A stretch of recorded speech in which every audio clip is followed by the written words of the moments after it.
देखो, ये जो एनजीओ और कॉर्पोरेट सोशल रिस्पॉन्सिबिलिटी है, एक स्टूडेंट इन चीज़ों का यूसेज जो एग्जाम क्लियर करने के लिए करता है, उससे कई गुना ज़्यादा उपयोग एग्जाम क्लियर करने के बाद करता है। अब देखो, तुम बन गए IAS ऑफिसर, ठीक है? तुम सबसे पहला काम क्या करोगे? तुम खोलोगे एक ट्रस्ट, एक नॉन गवर्नमेंटल ऑर्गेनाइजेशन। अब तुम खोलोगे या तुम्हारे लोगों से खुलवाओगे, वो एक ही बात है, डी फैक्टो डी जॉर, जानते हो ना, कि भले ही तुम रहो चाहे ना रहो, मगर तुम ही रहोगे। अब उस नॉन गवर्नमेंटल ऑर्गेनाइजेशन में तुम डलवाओगे लोगों से पैसा। अगर काम करवाना है तो पैसा तो डालना पड़ेगा।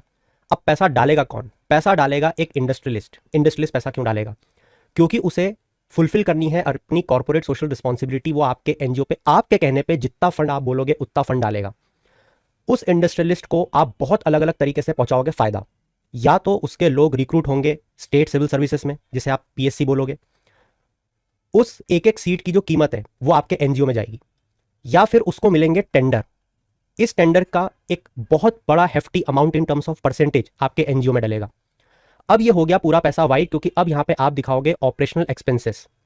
इस ऑपरेशनल एक्सपेंसेस से अंधाधुन खर्चा करोगे आप और आपके रिलेटिव्स। क्या करोगे? फॉरेन ट्रिप्स लगेंगी, फार्म हाउस बनेंगे, एक्सेट्रा एक्सेट्रा। अब आता है इसका दूसरा विंग। आपको क्या लगता है, ये जो कोचिंग इंडस्ट्री है, ये छोटी मोटी इंडस्ट्री है? अब दूसरा आएगा कोचिंग इंडस्ट्री। अब आप इसके फिर से डी फैक्टो और डी जॉर, कहने को कोई और मगर असलियत में आप बनोगे कोचिंग के मालिक। अब आपके कोचिंग में होंगे एडमिशंस जो कि कैश में होंगे।